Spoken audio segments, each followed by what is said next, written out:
Welcome to Atmospheric Tales, a podcast that amplifies stories and experiences related to air pollution and climate change from around the world.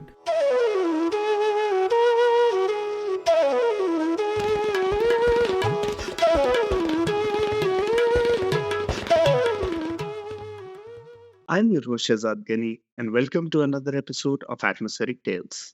Our guest today is Ayesha Tandon, who is a science journalist at Carbon Brief. She previously worked at the UK Met Office as a climate science communicator. She holds an MSc in Natural Sciences, specializing in climate science from the University of Exeter. Our interview today is Dr. Pallavi Pant, who is an air quality researcher and has worked on issues related to air quality and health in low and middle income countries for nearly 15 years. She leads global initiatives at the Health Effects Institute and is currently based in Boston in the US. She holds a PhD in environmental health from the University of Birmingham in the UK. Welcome to the show, Ayesha and Pallavi. Thank you, Shazad, and welcome, Ayesha. It's great to have you here. Thank you so much, Pallavi. It's great to be here. Amazing. I think I have so many questions for you because I've followed your work for a while on, communicating about climate change and also speaking to a number of issues that have been very relevant and very visible in the climate change space. So really excited to have this opportunity to learn from your work and, your perspective on the topic of communications on climate change. And I think the place where I would like to start is, just the overall narrative of climate change. I remember when I was a kid, we heard of climate change, and in the same breath, we heard of polar bears and melting ice. But increasingly, especially in the last 10, 15 years, I think that narrative has decidedly started shifting towards people and livelihood and the impacts on those. So as someone who writes about this very, actively, when you're thinking about general audiences and you're thinking about making the stories accurate but also accessible, how do you find that balance and, weave in the stories and the narratives, but also the data and the facts? Absolutely. I think that is probably one of the most important questions that me and all of my colleagues have to ask ourselves basically on a daily basis. So as you said, the narrative around climate change has changed so much in the past couple of decades. I mean, I first heard about climate change for a school project. We were doing a newspaper project actually about climate change, and me and my team were given the task of writing a newspaper to explain why climate change is fake. The idea was that everybody was doing two sides of a debate. So there was pro-GM food, anti-GM food, for example, and climate change was this debate. My team had the climate change is fake side of the debate. So this would have been in maybe 2010. That was my first experience of learning about climate change. So the narrative has definitely changed since then. And so my first actual work in climate change was at the UK Met Office.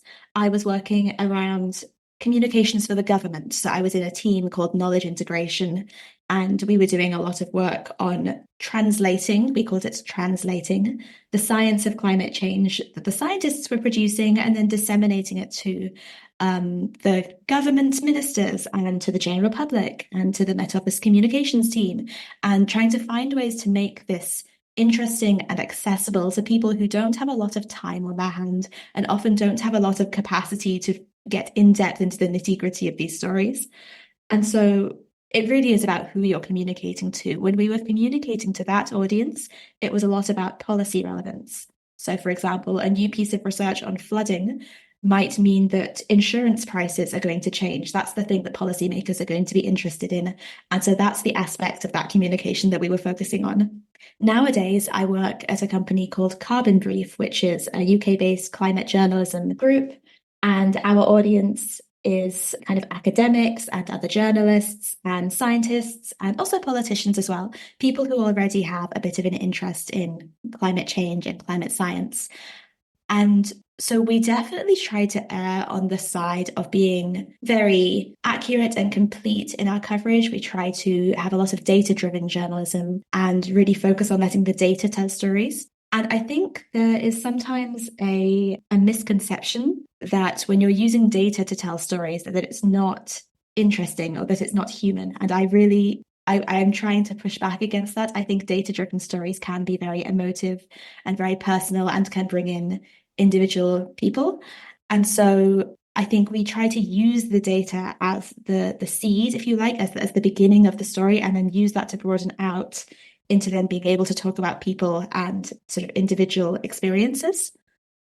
Amazing. Yeah, I think, that shift that you're talking about in how the communication is done depending on the audiences is so important. And I think also as scientists, sometimes we're not thinking about, things that way. But one thing that, has been interesting, sort of not thinking so much on climate change, but just science in general, tends to be dynamic. It tends to be ever changing and ever evolving. And every day we have, new stories and new information and new evidence that's available to us.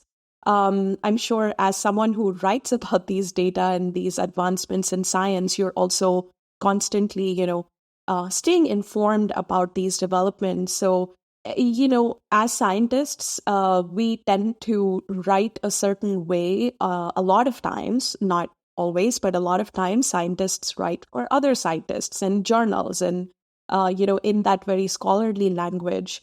So how do you think about, how the scientists and researchers can help ensure that you and others like you can translate and communicate that evidence in a helpful way? And how can the scientific community play a role in ensuring that the communicators and the journalists and the translators can do accurate and, concise reporting? I mean, well, that is effectively has been the cornerstone of my job for the past 5 years now, is trying to take the science that the scientists produce, which is written, as you said, in a very specific and formulaic way, because it has to be, because that's the way it's published in journals, right? Taking that and then trying to, as I said before, translate it into something that the general public can actually understand. It's really hard. As scientists, you are trained to write in such a specific and technical and formulaic way. And it's really important. You need to write that way so that other scientists can sort of use this universal language of science to understand your research. So, definitely, when it comes to writing papers, scientists need to keep doing what they're doing. I think the shift needs to be that it would be amazing to hear from scientists themselves communicating on other platforms. So things like this podcast, for example, or making their own videos, or communicating on social media, or talking to their friends and their family, and just having those conversations with people and learning what it is that will help connect their research to the issues that people care about on the day-to-day. So, for example, if you're doing work on heat waves, maybe the very specific statistics about how much more intense heat waves are going to get, 10% more intense by the year 2100, maybe that doesn't mean very much. But if you can say to someone, look, that heat wave we had last year in your house, it got really hot and you felt a lot of intense heat stress, well, that could keep getting worse. And by this specific point, this is how much worse it could feel. It relates it more to the individual person.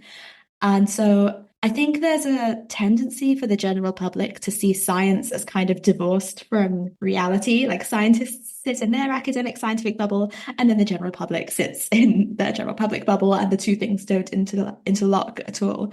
And I think there's a lot of work to be done in helping scientists to come across more personable and as people who actually are impacted by these problems in the same way that the rest of us all are. So, I mean, I would love to see more things like this kind of podcasts and blogs and videos where scientists just have a chance to chat, to talk about themselves, and for people to see them more as individuals with their own lives and stories and interests, rather than just kind of data producing machines that I think a lot of the general public might be inclined to see scientists as. Great. I have a, quick follow-up. As a scientist, I try and think about, what sort of messages and what numbers will move people in, in where they are and in what they do on a daily basis. And one of the things that I've heard from a lot of people who are experts in communication is also that, general public can be really large. So you should try and look for that niche, that group that you can tailor your message towards or for. So just continuing on the thread that you were just building, that, scientists are also people, and in everyday life, you're dealing with the same issues and struggles as everybody else is. Do you have any advice for people that are trying to do science communication and are trying to reach, audiences, and how, as scientists, we should think about who we should try and target? Because we obviously, I think, are not trained in the field the same way. And how do we tailor, what is the audience that I should try and get to? Maybe people have already interest in reaching to specific audiences, but that issue of like general public at large versus, tailoring it to some kind of a niche audience who may be either more interested to in hearing about it, or they're the people that are more impacted, or some combination, they're the decision makers, or something else. How can we as scientists think about that better? Absolutely. I mean, I think this is kind of the beauty of the fact that there are so many scientists out there from so many different backgrounds and with so many different experiences and different interests in communicating with different people. So for me, for example, I think the people that I connect the most with are often women and are often people of color, just because of the nature of who I am. And so a lot of my messaging when I talk to people about climate change is about the importance of diversity and about inequality and that kind of thing. And so I've naturally found myself gravitating towards the kind of communities where that's discussed. I think for me, the important thing is that I only try to communicate the things that I'm genuinely really interested about and that I really think that other people will want to know. I think that's the beauty of the fact that there are so many different scientists out there with different interests and backgrounds that people can really focus in on what they are interested in. If I can, just sort of interject, I think you're making the right. I think that point is so valid that if you're communicating about things that you care about, that's gonna come through, and you will find that audience that you're looking for. And I think I also really like the point you were just making about there being diversity of people and what they care about and what they're most interested in. So together as a collective, you can still reach the various audiences without being like super data driven. It's saying this like age group and this, people interested in this. So I think that sort of answers what I was looking for. And, I really like what you're saying about people, speaking with passion about the things that they care about and the things that, they might be able to share more insights on with others. And one thing that I have really appreciated that you've done over the last few years at Carbon Brief has been your work looking at the regional representation in climate change communication. We are almost drowning in data at this point that the impacts of climate change are going to be disproportionate. They are going to impact certain communities around the world, within countries, within regions more. But often those are the communities and those are the people that do not have a voice at the stages where these conversations are being held. And one number that has really stuck with me is, that 1%, less than 1%, in fact, of authors among the 100 most cited climate science papers that were published between 2016 and 2020 were from Africa. Less than 1% of the authors from a region that is likely going to see some of the biggest impacts of climate change over the next several decades. Can you tell us a little bit more about, this research you did, and also, knowing this, how does it influence the work that you might do and, the ethics in the field around whose voices get platformed and how and where? Yes, absolutely. So this is some work that I did in 2021. So Carbon Brief, the company where I work, was putting together a feature week on the topic of climate justice. And as you said, there is so much data around the fact that the impacts of climate change are going to be felt by the poor and the marginalized, who often were not responsible for producing the majority of the emissions associated with climate change. And that was really the crux of this week of content that we were producing. And I was thinking about whether I might want to write something around that topic. And initially, I was thinking about something to do with the impacts of climate change. And then as I did a bit more digging into all of this literature, I realized that the vast majority of it seems to be referencing regions in the global south, but was written by academics, often men, from the global north. And I thought, that's interesting. I wonder whether the whole research base would be different if it was written by a different group of people. And so I thought, okay, I'm going to look into the 100 most highly cited climate science papers that were published over 2016 to 2020. And I'm just going to look at who is in charge of writing them. Where were the authors from? And so this analysis involved around 1,300 authors in the end that I looked through for these papers. And I found that, as you said, fewer than 1% of authors were from Africa. So yeah, there are 10 people affiliated with institutions in Africa, and 90% of the authors came from the global north. So Europe, North America, Oceania. And I was definitely expecting there to be an inequality, but I was not expecting it to be so severe. And so what I then went and did is I spoke to a lot of academics, men and women from the global north and from the global south, about how they publish research, why they publish research, the barriers they face in publishing research. And I wrote this big long analysis, and it remains one of my most popular or successful pieces that I've written to date, because I think it touched something that a lot of academics feel, I think, about how predatory the publishing system can be and how difficult it can be to get your work into high impact papers, and how naturally this has just caused a huge skew in who is publishing. And I think it taught me so much about the importance of diversity. I know diversity is always talked about as this important thing. It's, there are diversity targets, and it's almost a buzzword these days, diversity. I think diversity is very important, but I'd never thought about why. And I ended up doing a lot of interviews with academics, and a lot of them were talking to me about this idea of cultural baggage. So again, going back to this idea basically that scientists are all humans. We all have our own interests and biases and sociocultural baggage, and that's naturally going to impact the way that we conduct research. So just one small example that I found while writing this piece is that there's a lot more research on the impacts of climate change in cooler climates in the global north than warmer climates in the global south when we're looking at quite specific regions. And that's because people from the global north will tend to study the things that they are interested in, which is how does climate change impact them? And so I just thought, we can't really have this discussion around climate justice and diversity and inequality without looking at who is producing this huge body of research that many people consider to be objective and unbiased. And that's just such a fallacy to say that, because science is not by its very nature unbiased, because it's produced by people, and people all have opinions and thoughts and feelings. And that's great, and we need that. But we need to make sure that we're getting those opinions and thoughts and feelings from everybody in order to get a representative sample. Yeah, totally. And, I think this has been a much larger conversation across so many different fields. And what I have really appreciated is, the database that you and Diego Arguedas Ortiz set up, the Global South Climate Database. And for those of you listening in, if you haven't checked out this database, it is a publicly available, searchable database of scientists and experts in the field of climate science, policy, energy, but people that are based in the Global South. So you can find them and you can reach out to them, and you can sort of hear about their experiences and expertise. I'm curious, Ayesha, is this is the idea of this database motivated by your findings from the work you did, and how have people reacted to this database, and what has been the response since the time you released it?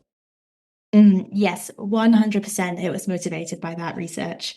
So after I published that bit of analysis, I think I had to have a good long hard look in the mirror and think about the way that I do journalism. A lot of my work is writing up papers from these high impact journals. And because of that, it meant that the vast majority of scientists I was quoting were men from the global north. And I realized there was very little I could do to change that. And so I thought, okay, if I'm going to be quoting science produced by people from the global north, the least I can do is give scientists from the global south the chance to comment on it and the chance to be represented in my articles through their opinions, even if it's not through the actual scientific work they're putting forward. That's a good first step I can make. And I found it really hard. I think I was not expecting how far this discrepancy would go, in that scientists from the global north have published so much research that they have such a big presence online. They have these massive Google Scholar pages. They have very shiny, swanky institutional pages for the universities they're affiliated with. They're very easy to find. And then when I would try to go and find a scientist from the global south, an equivalent, I found it really difficult. It's not that they weren't there. There are some fantastic scientists available from the global south, it was just a lot harder to find them. And so I thought, okay, I need to really put some effort in and make some kind of systemic change so I can find these people more easily. I can't just rely on the fact that I'm going to try really hard, because one day I'm going to get busy, I'm going to get lazy, and I'm not going to keep trying. And I can't risk that. I need to make some kind of systemic change so I can find these experts from the Global South more easily. And so initially I just started making this little list on my computer of Global South experts who I knew. And then I started asking them to suggest their colleagues and their friends. And this list started to grow. And then soon my colleagues from Carbon Brief were asking for names from my list. And I thought, okay, this isn't a problem that I'm facing alone. Everybody in my organization could benefit from this. And then I thought, if everybody in my organization could benefit from this, I bet journalists around the world could really benefit from this. So that's when I was introduced to Diego, who works at the Oxford Reuters Climate Journalism Network and has a fantastic sort of network of journalists from all across the Global South who are covering climate change. And I thought, okay, we can work on this project together. And so we then spent the next few months formalizing this database. And the way it works is that experts from the Global South can self-submit their own names to the database. So it's all done through self-submission. So people are only on the database if they want to be on it. And then we verify the responses and we put them on the database. And so we launched this database 1 year ago, a little over a year ago, and it now has more than 1,000 experts from more than 100 countries on it, and it's still growing. And the response has been absolutely mind-blowing. I was not expecting to get anything like the level of positive feedback I have, but scientists from around the world reach out to me and they say they've heard of it and they use it for finding reviewers for papers or finding collaborations. And editors from journals like Nature are telling me that they're using it to help find more diverse experts. And journalists from all over the place say they use it for their stories. It feels like it's really become this really important resource very quickly. And I'm just so happy to think that I'm making some kind of small systemic change that everybody is able to benefit from. So it's really exciting. And we're now looking at trying to get more people onto this database now and make sure it stays up to date and it doesn't start getting out of date quickly. But it's been fantastic.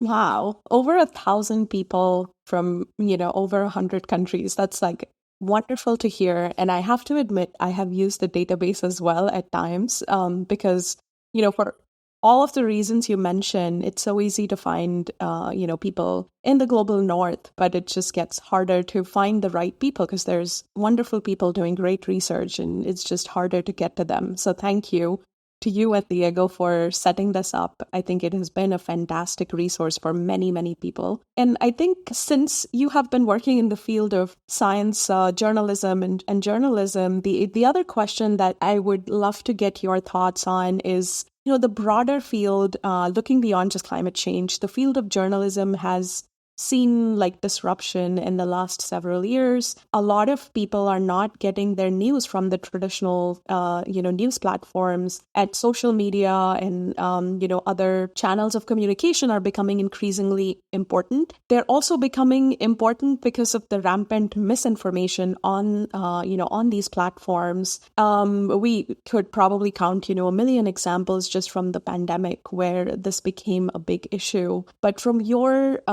viewpoint, how do you see the field evolving considering the shift and the change that has been happening? And what do you think comes next? What should we be looking out for? Absolutely. I think you're absolutely right in that the media landscape is changing very rapidly. So when Carbon Brief actually first started about 10 years ago, we were a fact-checking website. That was the purpose of Carbon Brief, was to right the wrongs of things that politicians and other people were saying and to sort of try and be that voice of reason. And then as the years went on, we were not needed for that as much. Our fact check kind of died down and we took up more of this long form explainer journalism because people weren't getting their basic facts wrong as much anymore. Instead, people wanted more in-depth information about topics. What's kind of worrying is now that we're now in this new era of misinformation and disinformation, we actually are finding that the Carbon Brief fact checks are becoming more important again. It is important for us to be that voice of reason again and to kind of put our mark of authority on basically silly things that people say online that then go viral because there's no one there to fact check them. And so we're having to think really hard about how we proceed in this kind of very rapidly changing media landscape.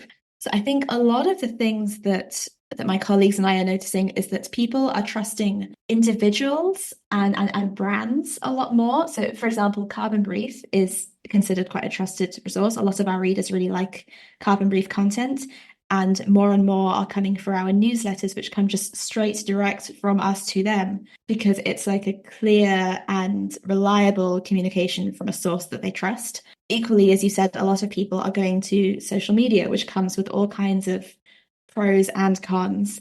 On the one side, it's great because people can find individuals that they trust and sort of have a lot of loyalty towards those people. And that's great as long as those people are reputable and honest and don't promote rampant mis and disinformation. But we also know that there's a huge uptick in people watching videos from YouTubers who are promoting a lot of climate denial and climate skepticism. And these people, it might be a lot easier for them to get locked into this bubble of mis and disinformation if they start to trust the mainstream media less. And so I think, I honestly, I can't give you a direct answer about what I think comes next. I wish I could, but I think we just really need to keep an eye on how this media landscape is changing and figure out how we can keep providing reputable journalism. I think a lot of the benefits for me of working at Carbon Brief is that my colleagues really are experts. They've been in this field for a very long time and they know their stuff. They know how to spot mis and disinformation very quickly and are quite fast at firing back on it. I think that's going to become even more important as social media continues to take over the kind of media landscape. Thank you so much, Ayesha, for sharing so many insights for us. And I think this has been a very fascinating learning process. But before we close, I do want to hear your personal story. We're all coming into this with our own interests and motivations. So what inspired you to become a science journalist? What gives you hope? And, when you're not looking at climate and reporting on climate, what do you like to do? Absolutely. So I have to say, I never would have imagined myself as a journalist. I never really thought of it as a serious career choice when I was younger. But as a kid, I was always interested in a really wide variety of different things. So writing, but also science, but also sports. I had a really wide range of interests. And so when I went to university, I decided to study natural sciences, which is kind of this indecisive person's route towards studying sciences, where you get to study all of them in your first year, and then you narrow down as you go through. And so I did that, but as well, I also had this blog that I wrote on the side, and I got involved in the university newspaper and university journals. I just kept up all this writing on the side. And basically, I got to my third or fourth year of university, and a lot of my friends were thinking about PhDs, and they were getting really excited about academia and about science and about kind of these very, very specific niche interests. And I just realized that wasn't doing it for me. I wanted something broader, and I realized that maybe my strength lay in communications rather than in actually conducting science. I think I was always the person who could take the very complex topics that my friends were talking about and then distill them down into something that other friends who studied other courses, for example, could understand. And I enjoyed that process. I enjoyed having those conversations with people, working with people to help them understand why the science was so cool. Because don't get me wrong, I think science is very cool. I just don't think I have the dedication to do it myself. And so I think my route to becoming a journalist was kind of luck and chance and just kind of throwing lots of different things at the wall to see what stuck. So I did this internship at the UK Met Office in my third year of university, the year between my bachelor's and my master's degree. And I was working in this communications role and I loved it. It meant I got to talk to scientists, but I also got to talk to media people and I got to talk to policymakers and I got to talk to members of the general public. I got this really good, well-rounded view of all different people's opinions on the same topic. And I just loved that. I loved that variety and that diversity. And I realized that this communications role, this is what I wanted to do. Finding that connection with people, finding the way to make them care about the things that I think are important. And I guess that kind of leads into what gives me hope is that there are still so many people out there who care so deeply and are fighting the good fight, whether it's scientists through their research or journalists through their writing or activists through their campaigning. I think there are so many different strands of society who all come together to tackle this problem. And that really does give me a lot of hope. And then in my free time, you can't spend all my time talking and thinking about climate. It can be stressful. My work sometimes does make me a bit stressed and a bit sad. And for me, exercise is kind of the way that I get around that. So I play badminton a couple of times a week. I go to a kickboxing gym. And I also dance. I'm actually a classically trained Kathak dancer. It's a North Indian dance style. So I've been doing it since I was a kid. And so I have a class here in Oxford that I go to occasionally, which I also really enjoy. That's fantastic. And, before I react to anything else you said, I think I have to say it's nice to meet a fellow Kathak dancer because that's something I did when I was younger. And I haven't done it in many years, but it's very nice to always meet people who have trained in Kathak. Oh, that's amazing. That's brilliant. I'm so glad we found that connection.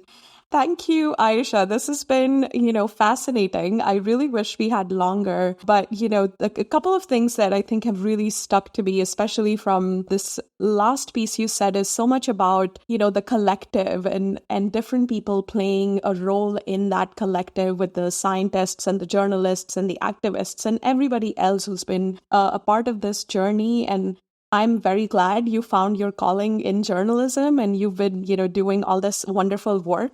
So thank you for doing that. And we look forward to seeing more of that work. Would love to see the database grow in time and more people use it. So thanks a lot for joining us today and for sharing your thoughts and your insights. And hopefully we're going to meet someday and, do like a little Kathak show off. That'll be fun. Yes, absolutely. Dance off. Looking forward to it. But yeah, thank you for having me. Always lovely to meet. And a Kathak dancer as well. That's brilliant. With that, I would like to thank our guest, Ayesha Tandon, and our interviewer, Dr. Pallavi Pant, for joining us on this episode of Atmospheric Tales. Thanks to all our listeners for tuning in. Make sure to subscribe and share.